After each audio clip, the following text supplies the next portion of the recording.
안녕하세요. 날마다 우리의 영혼을 소생시키시는 하나님 말씀을 가까이하며 살아가시기를 소망합니다. 말씀은 더욱 깊이 있게, 믿음은 더욱 굳건하게, 성경을 쉽고 재미있게 배우는 시간, 소문난 성경교실의 송기찬 목사입니다.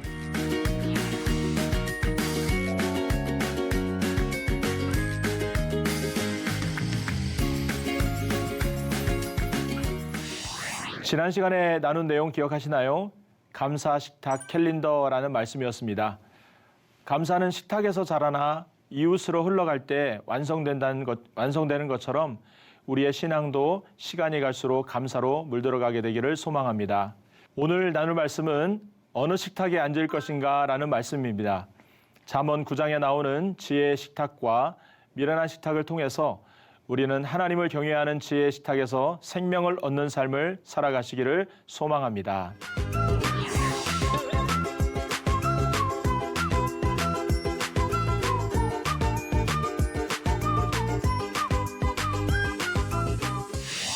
오늘 8번째 지혜의 식탁에 대한 말씀, 어느 식탁에 앉을 것인가, 오늘 잠언 9장 전체의 내용을 토대로 해서 함께 말씀을 살피겠습니다. 성경은 하나님의 지혜가 식탁에서 드러난다는 것을 잠언 9장은 전체적으로 우리에게 보여주고 있습니다. 특별히 잠언 9장 1절과 2절에 보니까 지혜가 그 집을 짓고 7 기둥을 다듬고 짐승을 잡으며 포도주를 혼합하여 식탁, 상을 차려 놓았다라고 이렇게 말씀합니다. 지혜가 식탁을 차리는 여인으로 지금 등장하는 것을 보게 됩니다. 식탁이라고 하는 것이 단순히 먹는 자리가 아니라 그 자리에서 우리는 관계를 맺고 그 자리에서 우리는 삶을 나누고 그 자리에서 우리는 듣고 배우는 그런 시간이 함께 된다는 겁니다.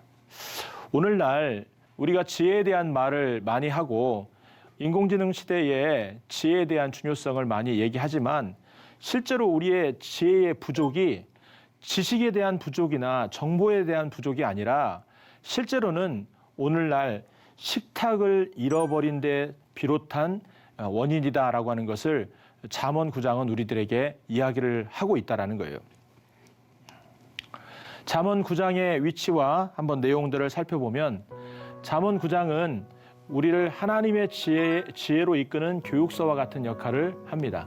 그래서 잠언 9장은 잠언이 두 부분으로 되어 있는데요. 1장부터 9장까지 지혜에 대한 초대, 지혜를 초대하는 내용을 얘기하고 있고 10장부터 31장까지는 실제 지혜, 삶의 지혜, 생활 지혜에 대한 내용을 10장부터 31장까지 얘기를 하고 있습니다. 그래서 잠언 9장은 사실 이 서론 부분의 결론 역할도 하고 이 본론 부분의 어떤 시작점엔 관문의 역할을 한다라는 겁니다. 특별히 이제 잠언 1장 7절에 보면 여호와를 경외하는 것이 지식의 근본이다라고 하는 것을 주제로 잠언 전체에 대한 주제를 얘기하지만 또 잠언 9장 10절에서도 이 지혜에 대한 얘기를 똑같이 여호와를 경외하는 것에 대한 이야기를 하고 있는 것을 봅니다. 그러니까 사실 여호와를 경외하는 것이 이 잠언 9장 10절에서 완성이 되고 그리고 이후에 10장부터 실천적인 지혜로 나가는 그런 전환점의 역할을 잠언 9장이 하고 있는 것입니다.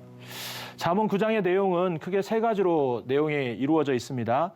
1절부터 6절까지 지혜의 식탁으로 초대하는 내용이 나오고 또 13절부터 18절까지는 미련한 식탁으로 초대하는 이야기가 나오고요. 그리고 그 가운데 7절부터 12절까지는 지혜의 식탁에 참여하는 방법이 어떤 방법인가라고 하는 것을 우리에게 말씀해주고 있습니다. 잠언 9장의 신학적인 간략한 메시지를 살펴보면 지혜의 여인, 지혜가 우리를 잔치의 식탁으로 초대한다는 거예요. 지혜가 집을 짓고 상을 차렸다. 지혜가 함께 식탁으로 우리를 초대를 한다는 것입니다. 그러니까 지혜라고 하는 것을 이 잠언에서는 단순한 어떤 지식이나 율법이나 어떤 교리적인 차원에서 얘기하는 것이 아니라 하나님과 친밀함과 하나님과 나눔을 통한 그런 관계를 지금 이야기를 하고 있는 것입니다. 두 번째, 지혜의 길은 하나님 경외로 시작된다라고 하는 것이 잠언 9장의 중요한 또 메시지일 것입니다.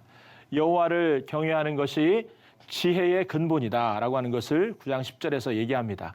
사실 이것은 잠언의 핵심 내용이기도 합니다. 하나님을 경외하는 것은 다른 게 아니라 하나님을 두려워할 줄 알고 또 하나님의 질서 아래 내 자신을 낮출 줄 아는, 하나님 앞에서 자신을 낮추는 바로 그 겸손한 태도가 지혜의 출발점이 된다는 것을 우리에게 가르쳐 줍니다. 세 번째, 미련한 여인도 달콤한 유혹의 식탁으로 초대한다는 거예요. 지혜의 식탁만 있는 게 아니라 미련한 식탁으로 우리를 초대하는 그 예도 이야기를 합니다. 실제로 미련한 여인도 지혜를 흉내내서 똑같이 모방을 합니다.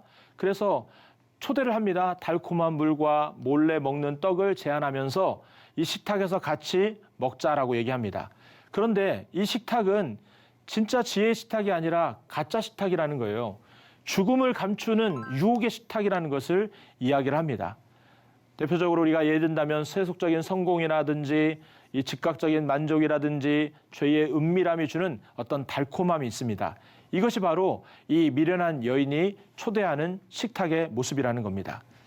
결국 이 감각적인 쾌락 뒤에 숨어있는 이 미련한 여인의 식탁은 우리를 파멸의 길로 인도하고, 즉각적인 즐거움을 주는 이 미련한 여인의 식탁은 우리에게 죽음을 안겨준다라고 하는 것을 말씀합니다. 사실 잠언의 또 9장의 역할을 보면 잠언 1장부터 9장까지의 내용, 그리고 10장부터 31장까지의 내용을 연결해주는 그런 다리의 역할을 잠언 9장이 하고 있는 것을 보게 됩니다. 그래서 지혜를 택한 자만이 실제적인 잠언, 10장부터 31장까지의 실제 잠언, 생활의 잠언을 내가 적용할 수가 있다라고 이렇게 말할 수가 있습니다. 아까도 얘기했듯이 잠언 9장도 이 여호와를 경외하는 것을 굉장히 중요하게 강조를 하고 있습니다. 그래서 1장 7절 또 9장 10절 그리고 잠언의 끝부분인 31장 30절, 그래서 이 세 부분이 여호와를 경외하는 것에 대한 이야기를 해나가고 있는데, 처음과 중간과 마지막이 여호와의 경외를, 하나님을 경외하는 것으로 연결되어 있는 그 연결 역할, 그 중간 역할을 잠언 9장 10절이 하고 있다는 거예요. 또 더불어 잠언 9장은 지혜라는 것과 미련한 것을 대비시키고 대조시켜서 우리에게 이해할 수 있도록, 쉽게 이해할 수 있도록 얘기하는 것들을 보게 됩니다. 그래서 이 지혜가, 잠언 9장이 어떤 부분에 대해서 내가 어떤 지혜의 식탁을 할 것인지 아니면 미련의 식탁에 앉을 것인지를 내가 스스로 그 9장을 읽으면서 선택하도록 결정할 수 있는, 선택과 결정을 할 수 있는 장으로 우리를 초대하고 있다는 거예요. 다른 데서는 그것을 넓게 펼쳐서 얘기하지만 잠언 9장에서는 이 지혜의 식탁과 미련의 식탁을 한꺼번에 한 장에서 다 소개하고 있는 것을 보게 됩니다. 또한 잠언 9장의 내용들을 보면은 성경 전체가 식탁 신학과도 연결되어 있다는 것을 잠언 9장을 통해서 알 수가 있습니다. 잠언 9장의 지혜의 초청은 생명의 참여를 요구하는 거고, 미련의 식탁은 결국 멸망의 길로 가게 된다. 그래서 성경 전체의 식탁 신학에 대한 흐름을 이 잠언 9장이 반영하고 있는 것을 보게 됩니다. 잠언 9장의 내용을 좀 살펴보면, 첫 번째, 지혜의 식탁은 하나님이 준비하신 집에서 이루어진다는 것을 강조합니다.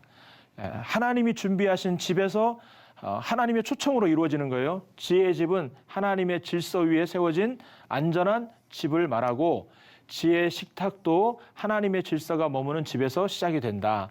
하나님이 준비하신 집에서 이 지혜의 식탁이 시작되는 것을 보게 됩니다. 그리고 이 지혜의 식탁이 희생과 준비의 식탁이다라는 것을 우리에게 말씀해 줍니다. 2절에 보니까 짐승을 잡으며 포도주를 혼합하여 상을 갖추었다. 이 말이 단지 우리가 어떤 사교적인 만찬을 위해서 음식을 준비했다는 그런 뜻이 아니고, 이 식탁 위에 생명의 어떤 희생이 들어있다라는 거예요. 짐승을 잡고 포도주를 혼합하는 이 사건이 먹는 것을 위한 준비가 아니라 여기 안에는 생명의 희생도 들어있고 또 여러 가지 희생에 대한 내용이 들어있다라는 거예요. 그래서 이 내용은 신약의 예수 그리스도의 희생으로도 함께 연결되어 있는 것들을 보게 됩니다. 그래서 잠언의 지혜는요, 신약의 예수 그리스도로 성취되는 그런 내용을 우리에게 보여줍니다. 그래서 신기하게도 잠언 1장부터 9장까지의 내용들을 이 지혜라는 말 대신에 예수님이라는 말로 대체해서 읽어도 그 예수 그리스도에 대한 모든 것들이 다 연결되어서 이해가 되는 것들을 보게 됩니다. 사도 바울도 여기에 대해서 얘기했습니다. 고린도전서 1장 24절에 그리스도는 하나님의 능력이요 하나님의 지혜다라고 얘기합니다. 그래서 예수님이 그리스도가 곧 지혜라는 거예요. 하나님께서 우리에게 지혜를 보내주셨는데 그분이 바로 예수 그리스도시고 그분이 바로 우리의 지혜가 되신다라고 하는 것을 사도 바울도 강조하고 있는 것을 보게 됩니다. 또한 지혜의 식탁은 열린 초대의 식탁이라는 겁니다. 3절과 5절에 보게 되면 사람들을 초대를 하지 않습니까? 식탁으로 초대를 하는데 저 높은 성루에 앉아서 지혜가 모두를 향해서 부릅니다. 오라고 초대를 하는 겁니다. 그런데 그 초대의 대상 안에는 어리석은 자도 들어있고 미련한 자도 다 거기에 초대의 대상에 들어있습니다. 그래서 여기 보면은 자기의 여종을 보내어 성중 높은 곳에서 불러 이르기를 어리석은 자는 이리로 돌이키라. 또 지혜 없는 자에게 이르기를 너는 와서 내 식물을 먹으며 내 혼합한 포도주를 마시라 라고 이렇게 말씀하고 있는 걸 봅니다. 지혜의 초대는 누구를 가리거나 누구를 구별하는 게 아니라 모두 어리석은 자나 미련한 자나 지혜가 있는 자나 없는 자나 다 초대를 하는데 단 한 가지 단서가 있습니다. 돌이키는 자라고 얘기합니다. 돌이키는 자. 어리석은 자는 이리로 돌이켜라. 여기 보면은 이 돌이킨다는 말, 슈브라는 말 이 자체가 하나님 앞에 내 삶을 회개하고 돌이킨 사람을 얘기하래요. 하나님 앞에 돌이키는 사람은 누구든지 이 잔치에 올 수 있다라는 것을 얘기합니다. 또 지혜의 식탁은 생명을 얻는 식탁입니다. 6절에 보게 되면 어리석음을 버리고 생명을 얻으라 명철의 길을 행하라 하느니라. 어리석음을 버리고 생명을 얻는 길이 지혜의 식탁에 앉아야 우리가 어리석음을 버리고 생명을 얻게 된다는 것을 얘기합니다. 실제로 예수님께서도 성만찬의 식탁을 통해서 그리스도의 살과 피를 먹고 마시면서 그들에게 예수 그리스도의 어떤 영원한 영적 그런 행위를 통해서 생명으로 초대하는 새 생명으로 초대하는 그런 자리를 성찬의 자리를 통해서 열어주셨던 것들을 보게 됩니다. 그게 바로 지혜의 식탁, 잠언 9장과 연결되어 있는 예수님의 성만찬이었다라는 겁니다. 지혜가 단순한 교훈이 아니라 하나님 자신이 초대자가 되신 생명의 잔치이고 이 식탁은 질서의 집에서 준비되고 희생의 대가로 상이 차려질 뿐만 아니라 회개를 한 사람에게 회개의 초청으로 이 모든 잔치가 지혜의 식탁이 열리고 생명의 양식으로 완성이 된다는 것을 우리가 알 수가 있습니다. 결국 지혜의 식탁은 하나님이 우리를 살리기 위해 마련하신 구원의 식탁이요 은혜의 식탁이다라고 하는 것을 우리에게 강조하고 있습니다. 지혜의 식탁에 참여하는 내용이 중간 부분에 나오게 되는데 9장 7절부터 12절까지 언급이 됩니다. 두 식탁에 하나님의 식탁에 들어가는 자, 첫째는 지혜를 받아들이는 자가 들어갈 수 있다는 것을 강조합니다. 7절부터 9절에 보니까 지혜를 대하는 두 부류의 인간을 대조하고 있는데 거만한 자에 대한 얘기가 나오고 지혜로운 자에 대한 이야기가 나옵니다. 거만한 자를 어떻게 표현하느냐? 말씀을 조롱하고 하나님의 교훈을 조롱하고 비판을 거절하는 사람이다라고 표현을 하고 있는 것을 봅니다. 반면에 지혜로운 자는 책망을 감사히 받아 성장하는 그런 모습으로 나오게 되는 것을 봅니다. 그러니까 지혜의 식탁이라고 하는 게 그 자리에 초대받고 그 자리에 갈 수 있는 자격의 첫 번째 요소는 지식이 아니라 많이 아는 것이 아니라 태도의 문제인데 첫 번째 태도가 바로 겸손한 자로 주님의 지혜를 받아들이는 자가 예수 그리스도를 영접하는 자가 이 지혜의 식탁에 참여할 수 있음을 우리에게 강조하고 있습니다. 두 번째로 지혜를 거부하는 거만한 자들의 식탁 사람들에 대한 얘기가 나옵니다. 이런 사람들은 지혜의 식탁에 들어갈 수가 없다라는 거예요. 7절 말씀해 보니까 거만한 자를 징계하는 자는 도리어 능욕을 받고 악인을 책망하는 자는 도리어 흠이 잡히느니라. 거만한 자, 교만한 자죠. 스스로 배가 부른 사람입니다. 그래서 뭐 다른 사람의 교훈이라든지 하나님의 교훈이 들어오질 않는 거예요. 교만한 마음은 이미 마음이 배불러 있기 때문에 당연히 그 맛도 알 수가 없고 맛도 못 느끼는 그런 상황이다라는 거예요. 그래서 지혜의 식탁의 초청을 기쁨으로 받아들이는 게 아니라 오히려 모욕하고 모욕으로 여기는 이런 사람들이 바로 교만한, 거만한 식탁에 앉는 사람들, 지혜를 거부하는 사람들은 결국에는 참여할 수 없게 된다라고 하는 것을 강조합니다.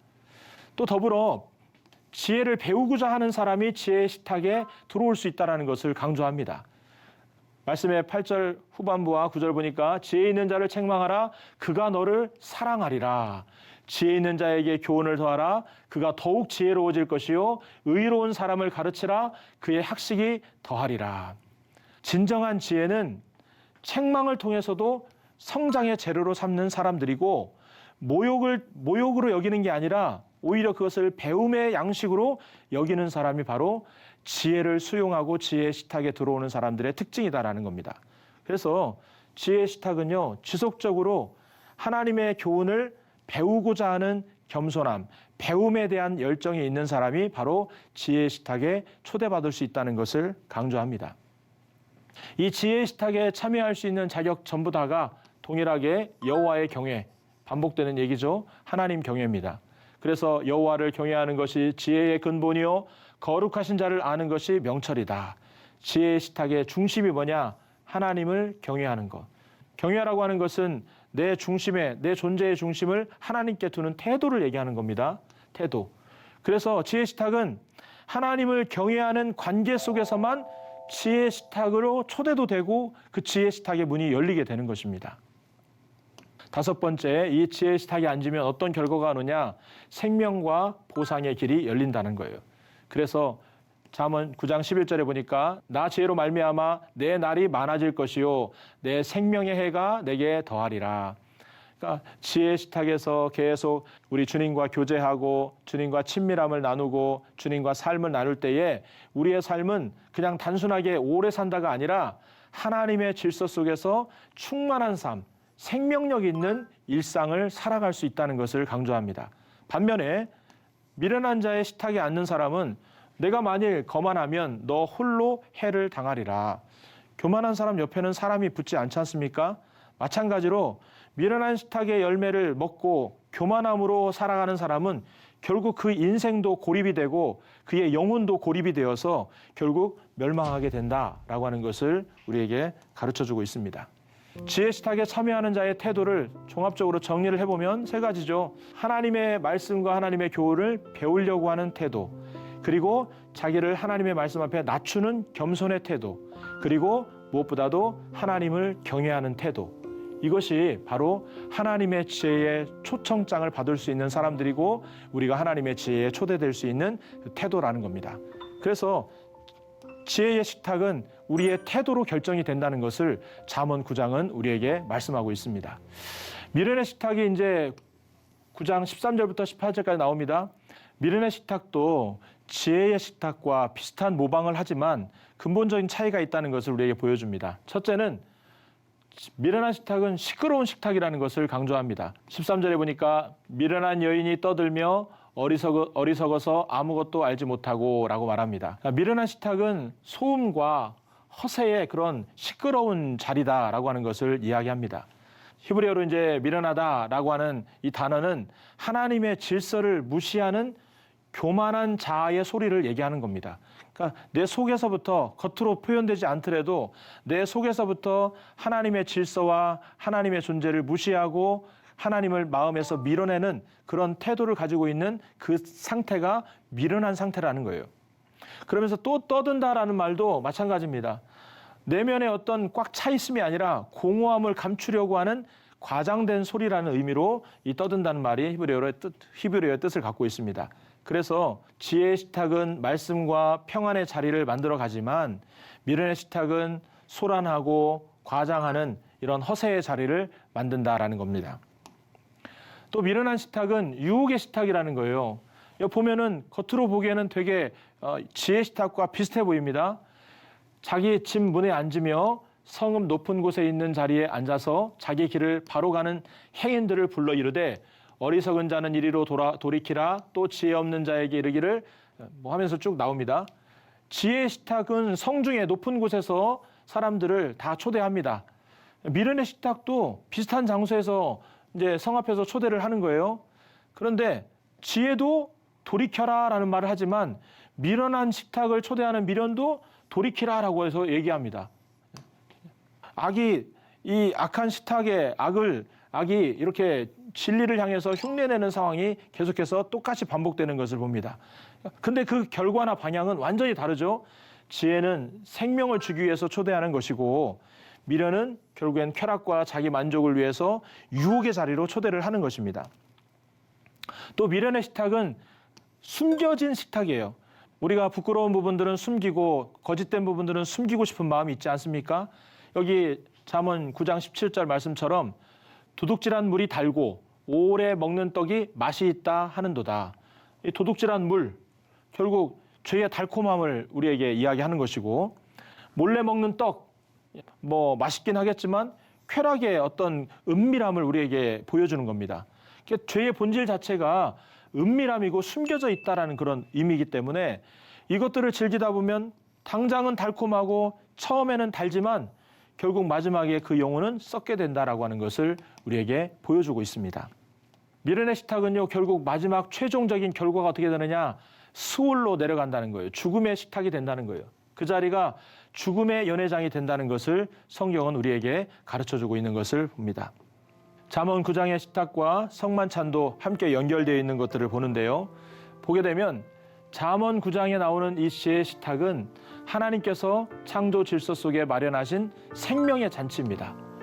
또한 더불어 이것이 구약 성경의 출애굽기 24장과 레위기 23장 또 이사야 25장의 구원의 잔치로 연결이 되어 있고 최종적으로는 신약의 성만찬으로 이어지는 것을 보게 됩니다.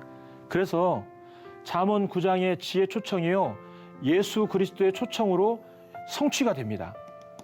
그래서 잠언 1장부터 9장의 내용을 지혜라는 단어를 예수님이라는 단어로 읽어도 해석이 다 되는 이유가 잠언 9장에 나오는 지혜의 초청이 결국 예수님을 초청하는 그 이야기이기 때문에 그렇다라는 거예요.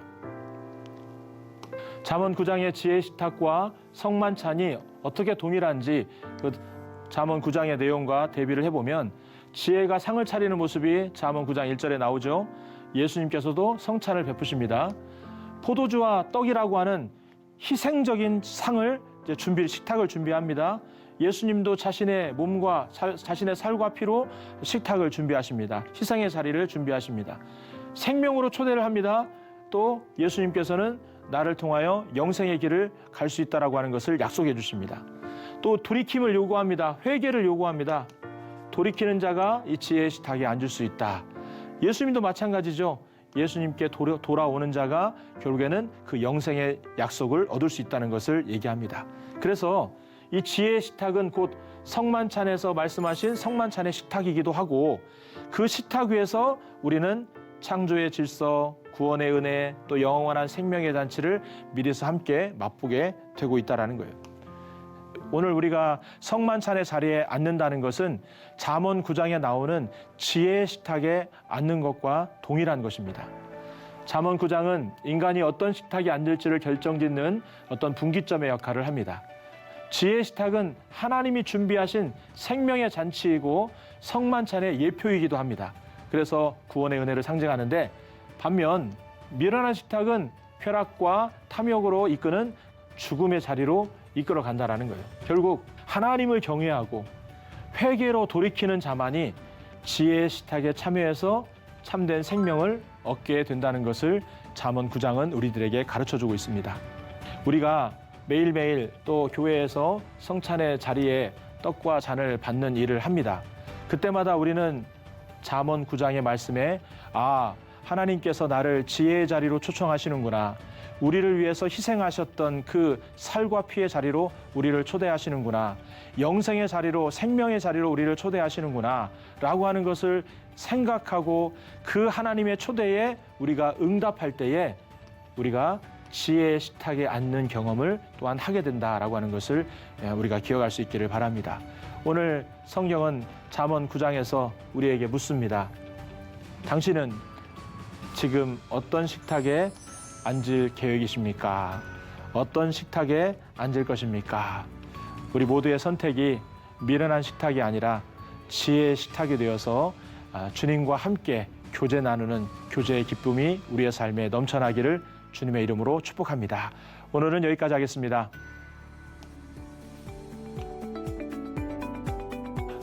여러분 유익한 시간이 되셨나요? 오늘 수업은 유튜브를 통해서 다시 보실 수 있는데요. 말씀을 묵상하면서 주님의 능력으로 이 시대를 넉넉히 이겨내시기를 바랍니다. 다음 시간에는 먹으면 회복된다라는 제목으로 하나님 말씀을 살피겠습니다. 오늘도 말씀 안에서 새 힘 얻는 복된 하루 되시고요. 다음 시간에 뵙겠습니다. 감사합니다.